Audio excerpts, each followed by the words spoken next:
At the beginning of the film, we see a car full of 6 friends encountering a tire burst. In the middle of the road, the car swayed at high speed, causing a head impact for one of the women. This group of friends consists of 3 women and 3 men. The woman in the pink outfit is Sarah, the one with the green jacket is Karen, and the one who hit her head is Jody. For the guys, there is a guy in a blue shirt, Jeff, a guy in a gray shirt, Todd, and his friend in a white shirt, Eric. The point is that they all want to go to Jody's sister's birthday, which will be celebrated in a remote town. So remote that the number of cars that pass through this route in a month can be counted. At first, all went well, and there was nothing suspicious at all. Todd, as the car owner, planned to replace the car tire with a spare tire. Furthermore, they had 3 males, which, of course, is not a complicated thing. Even in this situation, Sarah still wanted to take selfies to post statuses on her social media.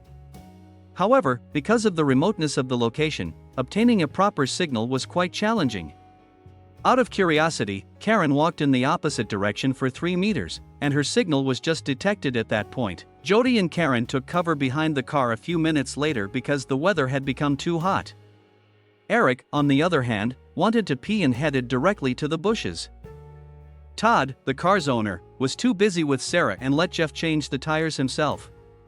Jeff, who soon succeeded in changing the car's tires, was hindered by a slightly downhill position and made the car tires roll.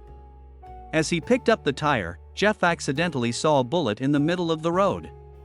On the other hand, his friends were busy chatting, and the other one was relieved to pee. In the middle of the conversation, Todd noticed his car's rolling tires and chased them down the street. At the same time, Sarah intended to see the condition of the tires that had been replaced by Jeff. But she was immediately shocked when she saw Jeff had died horribly. She was so surprised that she remained silent without saying a word. Todd, who took the tire, was still not aware that something was wrong here. Unfortunately, in such a short time, Sarah was hit by a shot from nowhere.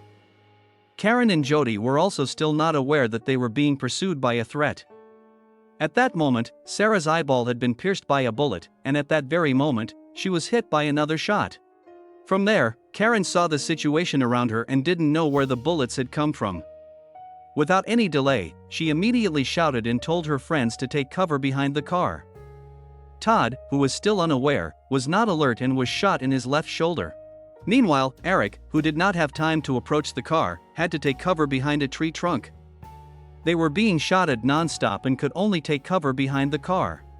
Nobody expected the tire burst moment would turn into a disaster. It was clear that the blown tire was caused by a trap set by the shooter.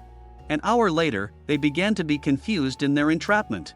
Karen, who was the daughter of a military family, assumed that the shooter had used a silencer to keep his shots from making loud noises. In addition, the bullet that couldn't penetrate the car indicated that the shooter's position was quite far from their position. Todd's left shoulder had been shot, leaving him weak and unable to move much. Even worse, Eric could only stay behind a tree trunk and hope for a miracle. Come to think of it, the tires that Jeff replaced were actually already installed, and all they had to do was tighten the bolts. But it wasn't possible to do it, they had to find another plan to get out of there alive.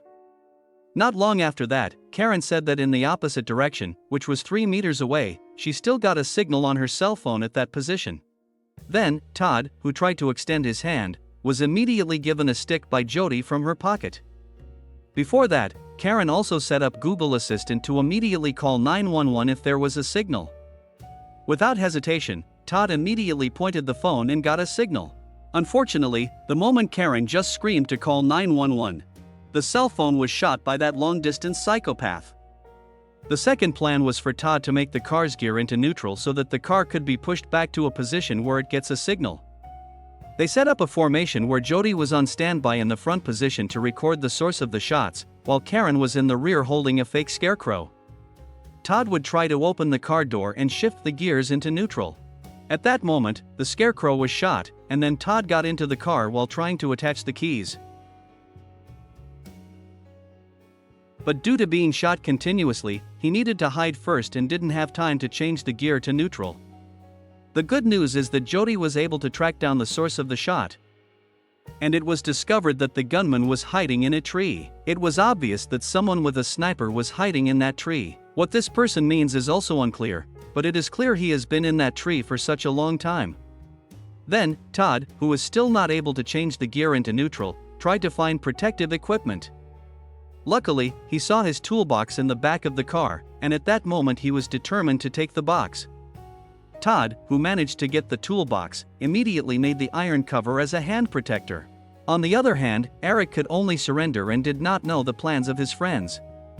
After that, Todd, who had put a shield on his hand, immediately ordered Karen and Jody to take positions. In such a short time, Todd immediately got into the car and managed to set the car's gear to neutral. Unfortunately, he had to be hit by a shot in the hand. Then the car moved downhill immediately. Karen and Jody couldn't do much but still tried as much as possible to hold the car. It was so difficult to hold the car that Jody's grip was released, and she bounced until she left the car. In the end, the tires of the car that had not been bolted on were shot directly and made the car stop. At that moment, Karen realized that this was the right time for Jody to run from there because the shooter was reloading his bullets. At the same time, Eric tried to escape from his position, but he was shot before Jody. As a result, Eric couldn't go anywhere else with the condition of his legs that had been shot on both of them. With such conditions, Eric should have been shot to death. However, the shooter deliberately let Eric suffer until he bleeds out. An hour later, Todd noticed a bottle of water still left in the car seat. Even though they were all thirsty, they tried to share as much as possible in difficult situations like that. Eric, who was just about to take a sip of water, was shot in the hand and suffered even more. In fact, that long-distance psychopath is also human who feels thirsty or hungry. Because she couldn't go anywhere else, Jody, who was desperate to pee, had no other option but to be next to Karen. Then, Todd, who saw his girlfriend's body being eaten by a crow, couldn't accept it. He was determined to walk over to Sarah, who had died in the middle of the road. But surprisingly, the mysterious shooter didn't shoot Todd. In fact, Todd still had time to kiss his girlfriend and hold her hand. On the other hand, Eric, who was already dying, saw a wolf approaching him. If it's like this, Eric immediately surrenders because the wolf will devour him alive.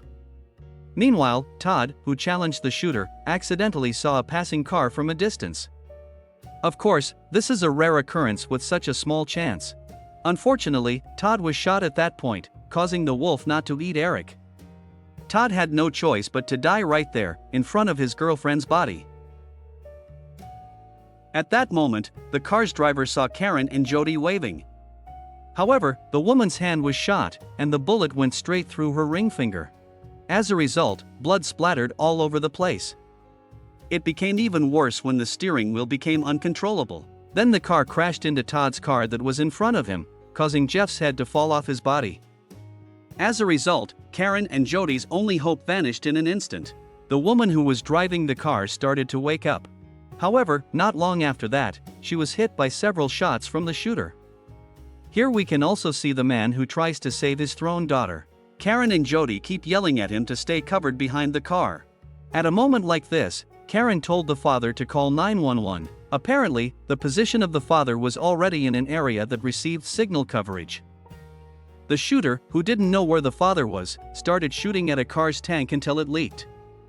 In the end, the car exploded, and there was no longer any protection for the father.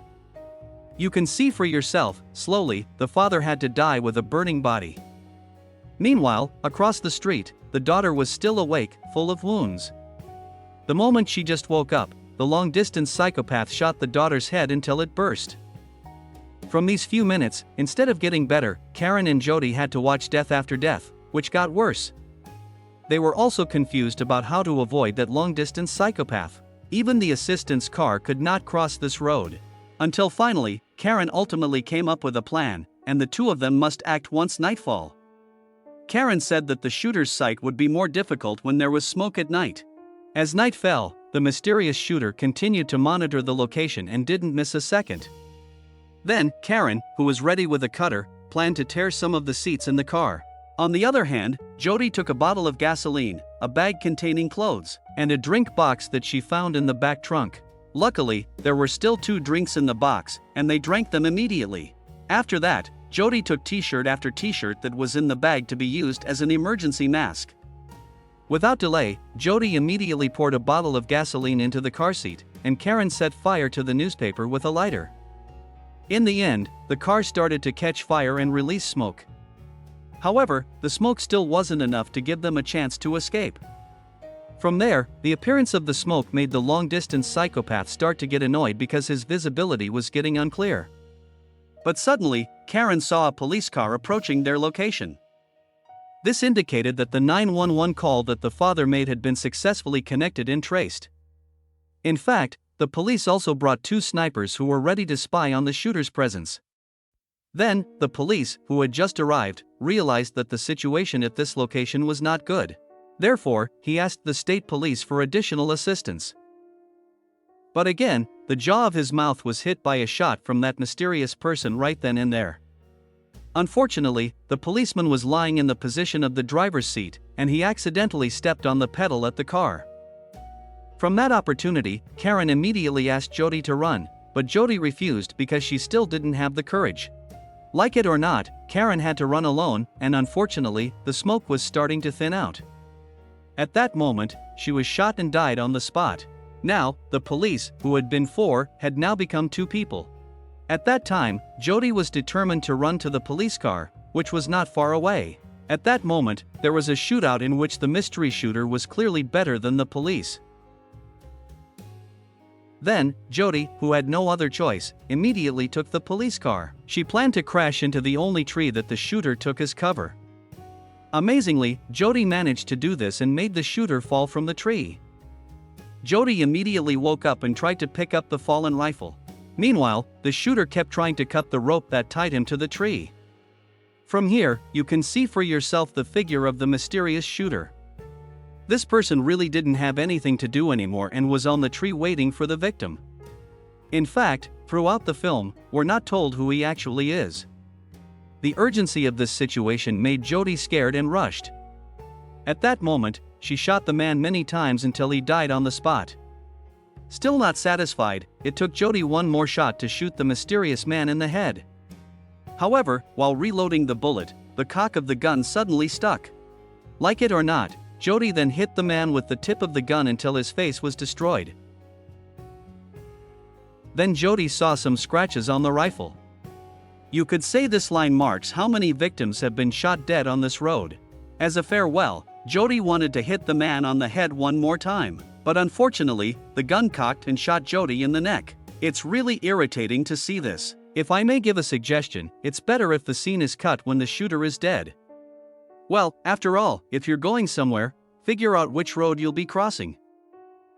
Thus, we reach the end of this film. Thanks for watching. You can like this video to support us. Don't forget to subscribe for more content. See you in the next video. Goodbye.